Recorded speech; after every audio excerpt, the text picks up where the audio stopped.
Most of our families are in gangs, and I've seen full-grown gangsters crying.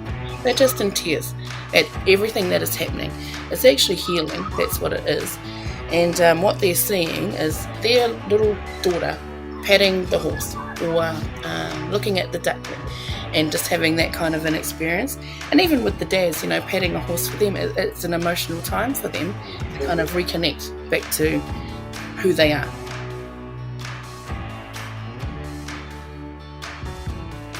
This is Down to Earth Conversations, where we hear from ordinary people who are helping to bring a bit of heaven down to earth. Kia ora, my name is Andy Dixon. Welcome to another episode of Down to Earth Conversations. If you've been listening for a while now, you will have heard a number of kōrero talking about the criminal justice system and basically talking about the fact that I think that the system is majorly flawed. On our very first episode, Kira Ewing had this to say about our justice system. The moment you place 60 men that have similar challenges, backgrounds, antisocial behaviours, poor experiences of family, high abuse rates, low education rates, low employment, low health outcomes, and you confine them together for significant amounts of time and then have an expectation that they will leave that environment better, the basic logical premise of that defeats me. And for me, that pretty much sums it up. Fortunately, within this broken system, there are amazing organisations with great people doing incredible mahi to get alongside tāne and wahine to help them help themselves, despite all that is stacked against them. One of those organisations is Prison Fellowship Aotearoa, aka He Korowai Whakapono, and one of those great people is our guest today, Lady Ranapiri-Kupa. Lady oversees people and programs that really get alongside families of people who have experienced prison to help to break the generational cycle of imprisonment. We talk about the tamariki and whānau, about mana, dignity, shame, restoration, and seeing people as people. This is a captivating kōrero, so without further ado, this is episode 24 of Down to Earth Conversations. Here's Lady Ranapiri-Kupa.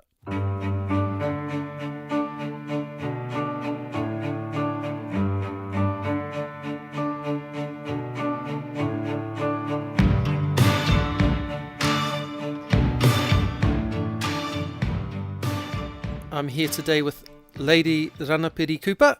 Kia ora, lady. Kia ora. And just to get our listeners knowing a little bit about you, no hea koe. Who are you? Where are you from? Tēnā koutou katoa ko Lady tōku ingoa. He uri o ngā iwi o Rongomai wahine. Tainui, Te Arawa, Tūwhare Toa, Ngāti Porou, Ngāti Kahungunu, Te Ati Haunui a Pāparangi me Te Opauri. Mauri ora e ngā iwi o ngā hauewha, e ngā iwi o te motu tihei mauri ora. Kia ora everybody, I'm Lady Ranapiri-Kupa, and I connect to 10 iwi, and I guess my ones that give me my place, the ones I'm connected to the deepest is Rongomai wahine through my dad, and that's in Mahia, and the other one is Ngāti Kahungunu in Hastings, which is my mum's main, I guess, iwi. I'm one of 10, so I've got 7 sisters, 2 brothers. I'm married, tall, dark and handsome Samoan. So people also know me as Lady Talepa as well. And we've got 4 sons who are 9, 11, 12, 17. That'll keep you busy on its own, won't it? Yeah, it's a very full life and a very full cup. I'm privileged and I'm blessed to do the things that I do, and I'm very aware of my call and what's on my life, and stepping into that with everything. Yeah, cool. I didn't know you were Ngāti Kahungunu, but I'm from Hastings as well, so there we go. Oh, there you go. See? Yeah. You work for He Korowai Whakapono. Do you want to just let us know what the organisation is and what's the purpose of it? What's the kaupapa? He Korowai Whakapono, we've just changed our name as well to Prison Fellowship Aotearoa, and we trade as He Korowai Whakapono.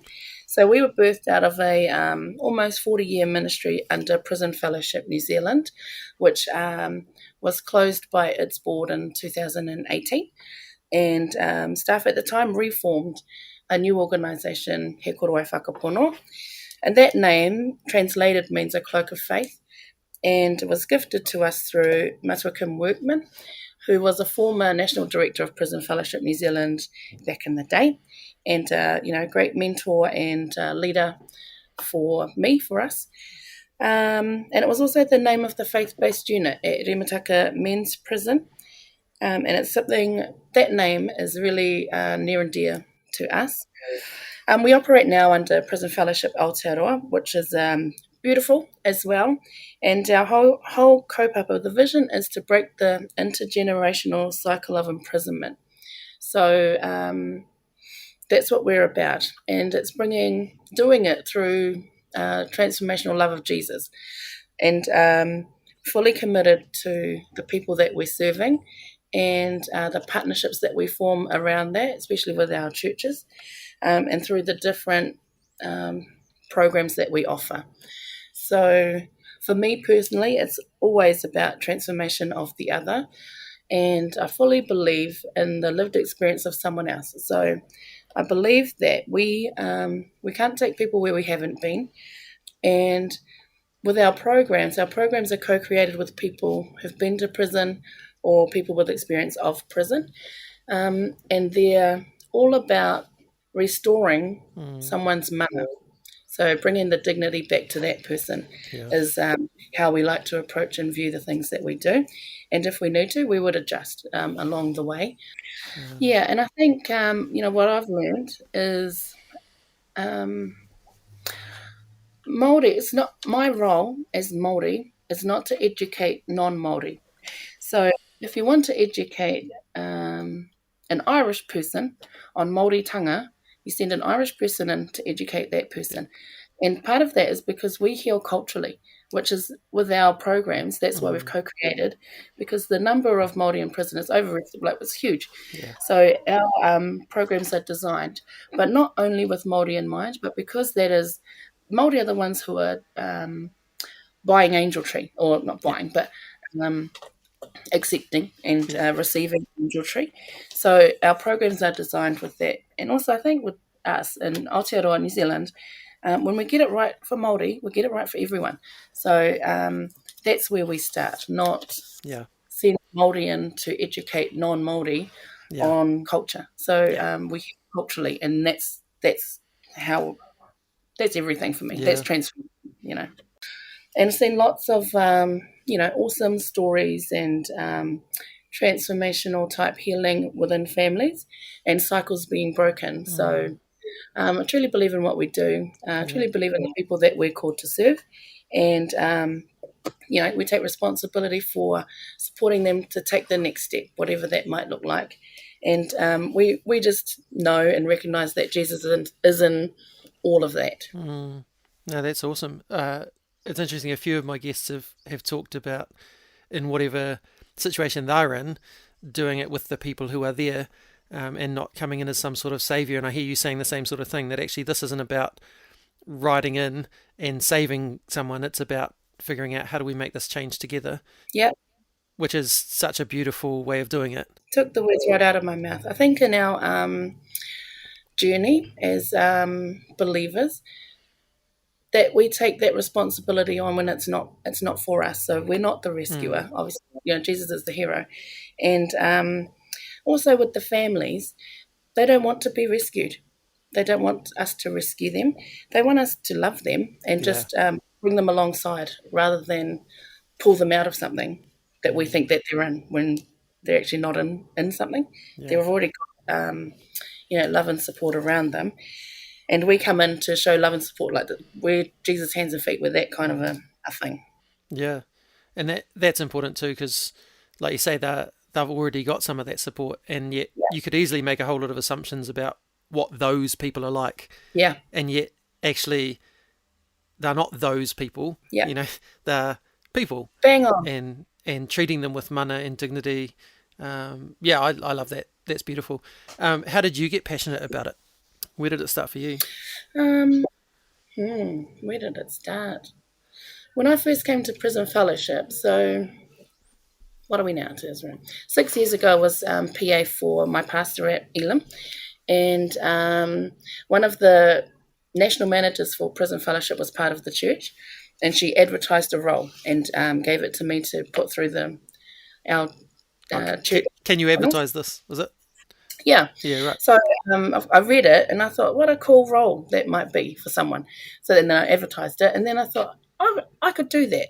And I think at that time in my life, I was ready for something a bit bigger and more community, like more outside of the walls of church. And so I applied for it, got the job, and been there ever since. And I think the passion I have today is not what I had back then. And the commitment, all of it has increased like a lot. And, God has been working on me and the call on my life as well throughout the whole thing. But I also had my own encounter with God around what that call was, which is to return his people back to the kingdom. So for me, that means my people, as in Māori, and not limited to, but that's what it was saying to me. And he showed me a very clear picture of what that looks like, which is still in my mind now. And one of the reasons why I just have not stepped away from the things that we're doing, despite all the barriers and all the blocks along the way and the stones along the path, all of that, because there's been many of those. But I'm, staunchly committed to what I do in terms of this ministry, in terms of Prison Fellowship and the families that we serve and reach. So right now, there's no turning back. Like I would not walk away from the call or walk away from the people that have come into my life through the ministry. What's your specific role within the organisation? I'm Executive Director, Prison Fellowship Aotearoa. So I report to a board and I oversee everything. Yeah. So I'm very involved as well. So my preference is I'm very operational anyway. Yeah. And so I'm connected to the families. And, I attend the camps as well. So kids camp, family camp, couples retreats, angel tree, I'm delivering presents and so on. And also for anyone in our team, like it's an expectation, like we're going to be serving the families frontline. So it doesn't matter which role you have, whether you're executive director or volunteer, like we're one team and we're going. You started mentioning some of the specific programs there that Prison Fellowship Aotearoa run. Do you want to just talk through what some of those things are? Because like you're trying to break this generational cycle. How do you actually go about doing that? What are the things that you guys do as an organisation to try and break that cycle? Yeah. Number one, I think underneath all of it, I believe, is that word, believe. So we believe in other people. And someone has to, because no one has, which is partly why they're there in the place that they're at and where we meet them. So for the families, a lot of them have not had that ever. So no one has ever believed in them, they feel, and they tell us. And so they have a very narrow view of what life is going to be like for them. And that view is a pipeline straight to prison. That's all it is. So when we come in and we're showing this love that we have for them and for their family, especially their children, they've never experienced that before, especially from a bunch of strangers at first. So in terms of the programs, it's all about building trust, connection and relationship. And I think for people in general, that is a huge thing on its own. And for people that we're called to serve, so people with this experience of prison, it is huge and it's everything for them. So our programs start with Angel Tree. So Angel Tree Aotearoa is a national run program where we get presents or gifts for children that have parents in prison or a parent in prison. And over the years, I guess over the last, up until 2019, Angel Tree was run a specific way until last year where we streamlined that whole process. So in the past, we'd get a present for a child and a volunteer would drop it off. And it's usually the volunteers from the same church that purchased it usually. And over 100 churches participate in the program. So members in churches can take a name off a tree, purchase a present for that child, pray for them, and then go and deliver that present if they chose to and if they could. But that was like a rescue instead of a mana enhancing way for the family to maintain their own mana and dignity. So we streamlined it last year to a point where we purchase vouchers through church members. So someone in church can donate some money to go towards purchasing a voucher. And then we use a courier to send that voucher out. And I know on paper, and I've had feedback from a lot of people around that process, things like a voucher is an easy gift, or a voucher could be used for someone else's present, or and also there's no what do you call it? Some of the feedback does not consider the amount of resource needed to get that thing to that person. Yep. But the changes were made for two reasons. One is maintaining the mana and dignity of the person that receiving, and the other one is we're in a new world. It's called COVID-19. Yeah. And if we were in a level 4 and still doing Angel Tree the way that we've done it up until 2018, we would not be able to accomplish what we're trying to do. So these measures were put in place really with those two main in mind. And also I've mentioned that we co-create. So we sought feedback from the families, like what is it that we could do to support you right now in terms of Angel Tree? And this way is the way that we've agreed to do it with them. Yeah, cool. And from the admin operational part, everything is much simpler. It's a very streamlined process for us in that regard. And in terms of our partnership with, we partner with People Vacancy and also Department of Corrections to roll out this program.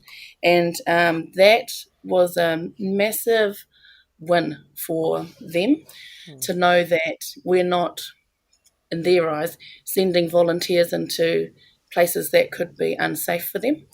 And also another thing that they were thinking about is, do our volunteers go in to evangelize and convert people? Which no, they don't. They just go to deliver presents and love on the people. But that was and has been a concern of theirs for many years. So they were so, I think thrilled would probably be the word, to know that we want to change, we're adapting because of this world that we're in, and at the same time we're enhancing the mana of someone else. And so that's Angel Tree Aotearoa, and that's our first usually that's our first contact with any of the families. And from there, if you're in Wellington, we've got a Cake It Forward. We're partner with Cake It Forward, who they make customised cakes for the children, and then our volunteers deliver them on their birthday. And for many of these kids, that present that they get or the voucher that they get, they wouldn't normally get that. And also with a cake, they wouldn't normally receive a customised cake, themed cake. So we've been partnering with Cake It Forward for over 3 years, might be 4. And it's a beautiful partnership. They're very generous and very caring, and they offer other things for families in the Wellington area. But that's the first point of call for any child. It's cool. As well as this podcast, Bex and I have got a sprinkles business, cake sprinkles business we run from here, and Cake It Forward. From Bridget from there is actually one of our customers. So we were chatting to her about this last week, which was really cool. But just want to toe talk with that amazing business, who just do so much generous stuff to help people. Check them out as well. But yeah, sorry, I interrupted. So that's kind of your first port of call is getting in to love these families via their kids. And it's through the Angel Tree program. So I think one point that some people miss is it's not actually about the present. It's not about whether that's a gift card or whether that's a toy or a Nerf gun, whatever it is. It's never been about the present. It's about the card, and not the card, but the message in the card. The message in the card comes from the parent who's in prison, and it can be as simple as "Love you, babe," or as deep as I've read some, and they're like, "It's not your fault," and look after your mother. Do well at school. It's those kinds of things, and longer and deeper and meaningful. So it's the message that matters the most to that child, because it's cool. that keeps connected to the person who's gone. So I always loved when I was, because I've been a volunteer delivering these presents in the past, and I always loved that whatever the parent wrote, that gets typed up exactly as they wrote it, spelling mistakes and everything. Yeah. Because it's not about polishing it all up to make it perfect. It's about, hey, this is mum or this is dad. Yeah. Who's written you this card? Yeah. And I think, like, when I explained to the church I was at the time, this is what this is about. It's actually about helping foster connection between the parent who's incarcerated and the kid. This is not about us, and people, I think they thought about it in a way they hadn't really thought about it before, of going, oh man, imagine if like that was my kid and they didn't have access to me because I was locked up, and what would that be like for them? And so, yeah, when people hear that, I find they want to be generous.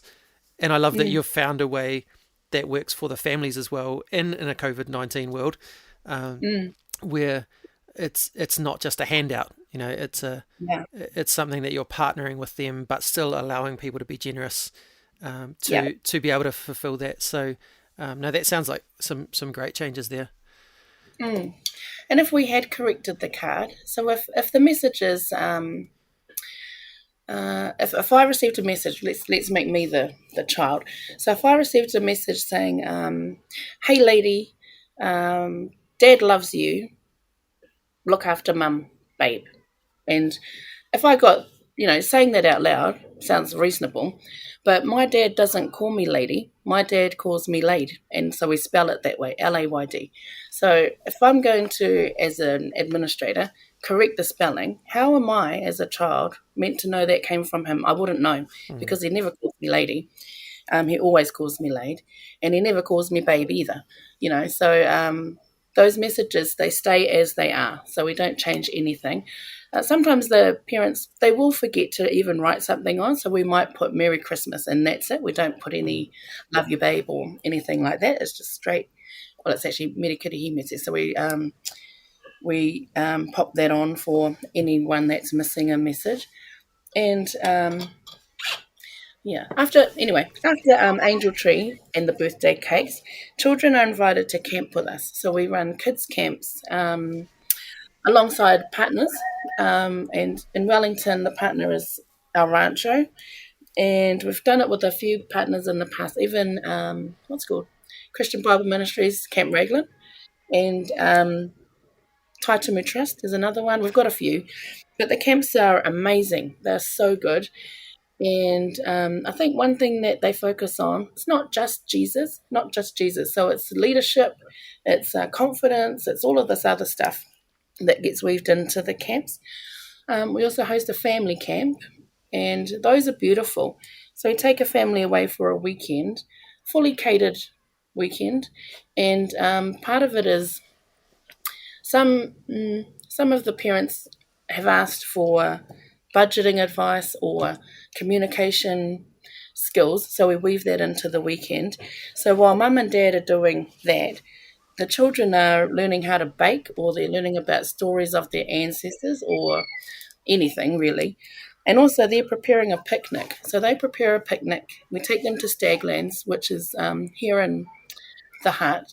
And at Staglands, it's like a farm animal zoo. And it's a beautiful environment. It's right in the sticks out that way. And I've seen most of our clientele, most of our families are in gangs, and I've seen full-grown gangsters crying. They're just in tears at the whole, everything that is happening. It's actually healing. That's what it is. And what they're seeing is their little daughter patting the horse, or looking at the duckling, and just having that kind of an experience. And even with the dads, patting a horse for them, it's an emotional time for them to kind of reconnect back to who they are and who they truly are. So it's a neat weekend, that one. And in the end, that evening we also have a what's it called? Who's Got Talent? One of those, a talent quest. Yeah. And then the families get up, they can do whatever you want. You can do a handstand, you can tell a joke, do a dance, anything. And then the families vote on who's going to win. And it's a really cool weekend. And then the last day, where we're staying, also has church there. So the whole family is invited to come. Let's go to church today. We'll go to church and then we'll end with a lunch. So there's no pressure for families to come along. And most of them do come because, one, they're curious, and two, they already love Jesus. So I think sometimes we forget that people are on their own faith journey already. So coming to church or being invited to church is not like a new concept for them. They've seen it before, done it before, and they're just coming along with us, their new friends. And we have a carnival at the end of the year. So it's a Christmas carnival, and churches have hosted that in the past. Marae have hosted that in the past. And if it's on marae, you get the full marae experience. So it's a formal welcome, pōwhiri, haururu, so going around and hongi or greet the other person there, and lots of giveaways. So there are a lot of organisations that are really generous to the things that we're doing and for the people that we're serving. And, anything from gift vouchers to legs of ham and toys galore, clothing, fill a bag, and it's nice, upcycled, beautiful clothing. And we also do a prayer room. So families can come in and we can pray for you if you want, which people do. And also we did like a sort of a wishing well. So the child can write a note to mum or dad, because they might not be there or out yet. So they can write a note and they put it in there, and then our team, at the end, we pray for them. So that was a cool thing that happened at one of them. And it's just another way that we can connect with the families, not we just staff, but our volunteers as well. It's a very practical way to do that. And there's heaps of fun. So there's bouncy castles and all the usual things. There's egg and spoon race, all of those things that you and I would be kind of used to doing at a family day out. We put all of those on as well, with the help of the community that we're in. So it's volunteers and or marae, usually, and it's amazing. It's really cool. That sounds amazing. When it's hosted at a marae, do you find that there are families who are disconnected from their culture, that for whom that's a really powerful experience? Some, but not majority. So some are, yeah. And what I appreciate in the families, that is their appreciation. They appreciate the event so much. And, it's a privilege for us to host something like that and bring them together. Because I think there's some whakama, there's some shame and guilt and embarrassment that sits with the family. So they're coming to this event, and it's all because of Angel Tree or Prison Fellowship. And we're not going to continue to let them hold that. We're just going to welcome you in as family, and let's connect and walk through together. The only other programs that we run are specifically for men or women. So we've got a men's program. It's Te Manu Rongo, which is the bird of peace, and a women's program, Ngā Manu Rere, which is the birds that fly. And so those are based solely on identity, and out of that is finding your purpose and belonging. So how do I belong? And we're really on language. We belong is the word. It's not fit in, because that is not a thing. So we're all about belonging to family and calling out, that gold that we see in the other people, calling it out and calling them forward. And, supporting these men and women to take that next step. It really is all about that and not staying stuck or going backwards. So we're going to call you forward and support you as much as we can with whatever it is that you might need from us.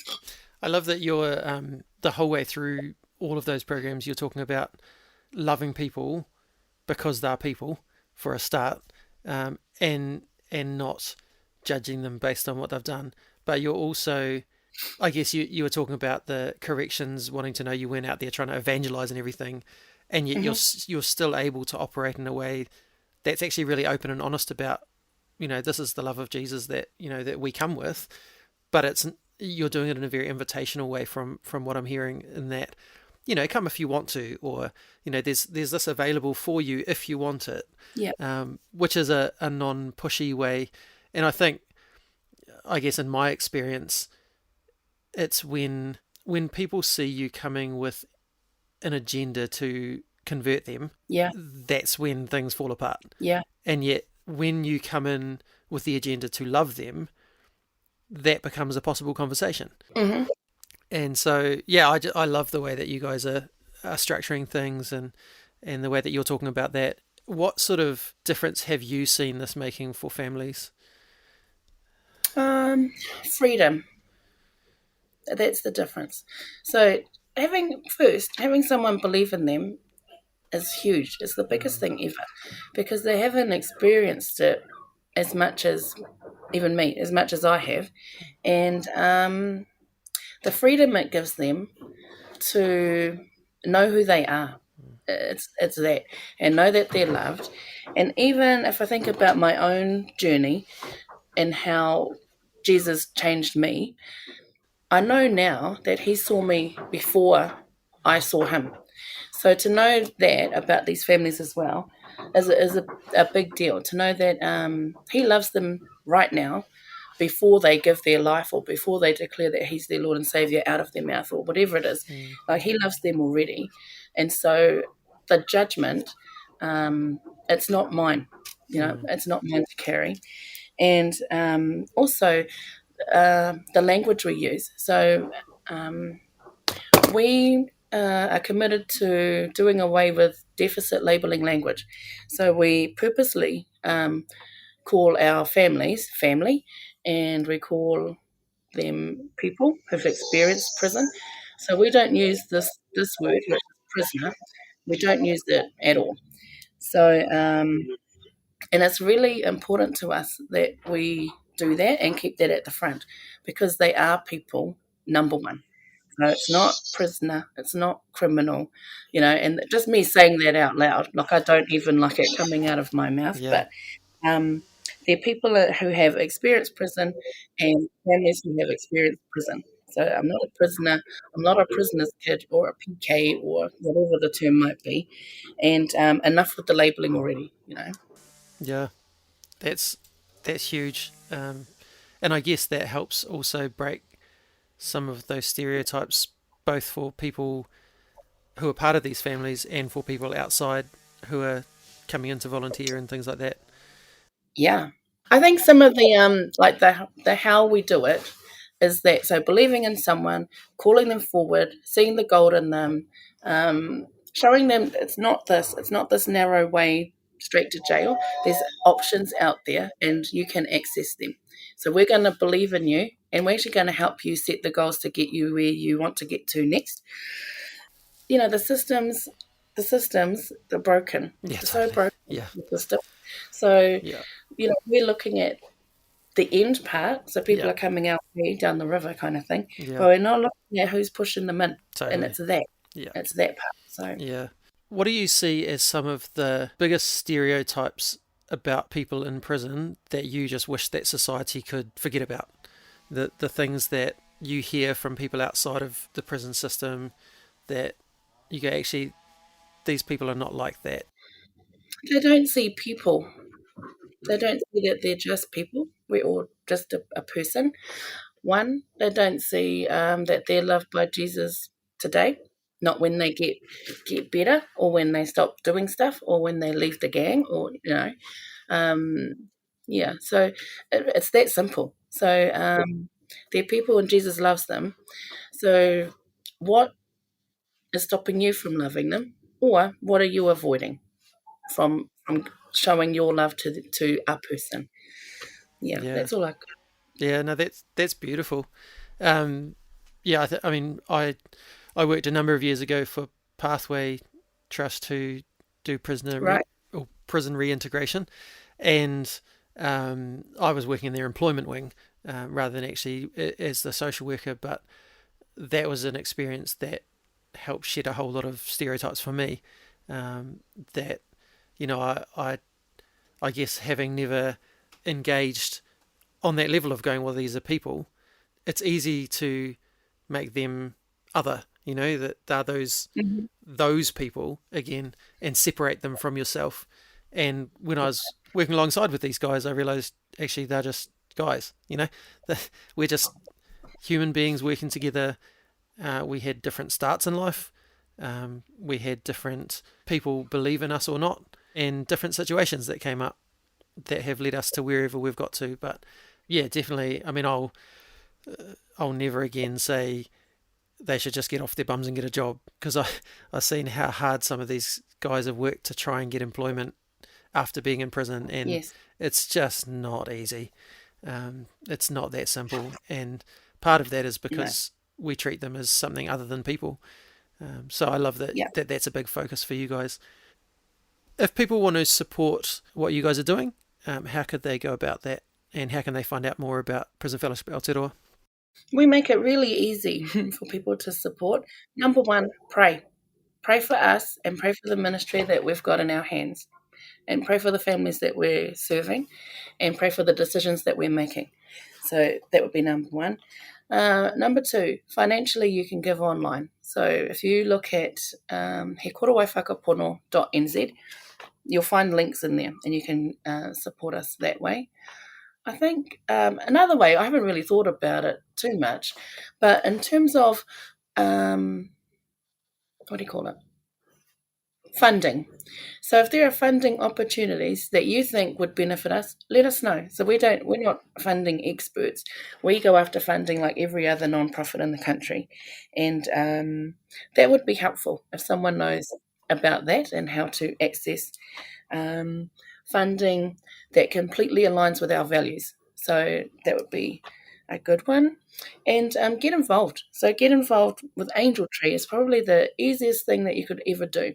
And I would encourage people to do that, because like I was saying before, Angel Tree is the start. It's the start of a new thing, and we liken it to a waharoa marae.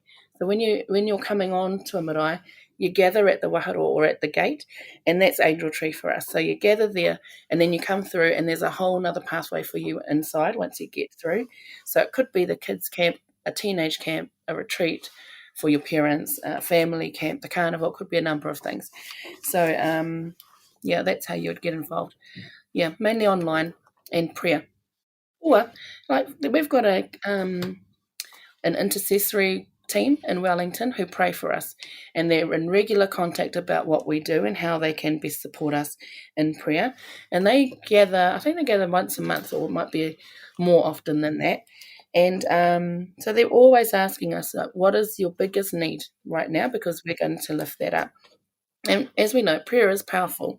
And prayer is really powerful. So if there's a group of you that want to do something, do that. And this group, some of them go into prisons as well. Like there are a group that do a lot of ministry for people in prison, like it's in their whole, like everything that they are in their whole life. And they're, how do you say, seasoned people. So they've got some life experience, and they've got a lot of love and a lot of hope is in each and every one of them in that team. And we feel it, like we as a team, we know that they're praying for us and supporting us and cheering us on, which is really encouraging. Oh, thank you so much for talking with us today. Love your mahi, love what you're all about, and thanks so much for helping to bring a bit of heaven down to earth. Thank you. My pleasure. Hello, hello heaven. Will I hear you whisper to come near? This episode once again reminded me of what this is all about. Ordinary people making a difference in the world through things as simple as seeing people as people, taking them to pat horses, looking for ways to give mana and dignity back to people who have had it taken from them. Check out the links in the show notes if you'd like to connect with Prison Fellowship Aotearoa, to support them with prayer or finances, or just to keep up with what's going on for them. But also, I'd encourage you to take this kōrero as another challenge to look at your own life, the spaces you inhabit, and ask yourself, where can you do little things that might make a big difference for someone else? You just might help to bring a bit of heaven down to earth too. Thanks to Strahan for all the music, and thanks to you for tuning in when you could have been doing a million other things. Next episode, I talk to a friend of mine living in Hong Kong, Andrew Gardner. We talk about his love of creative storytelling, his involvement in justice for those pushed to the margins, his struggle with not being able to have children, and his podcast, A Broken Hallelujah, an exploration of the intersect between suffering and faith. Until then, me inoi tātou. E tō mātou matua I te rangi, kia tapu tō ingoa, kia tau mai tō rangatiratanga, kia mea te tau e pai ai ki runga ki te whenua, kia rite anō ki tō te rangi.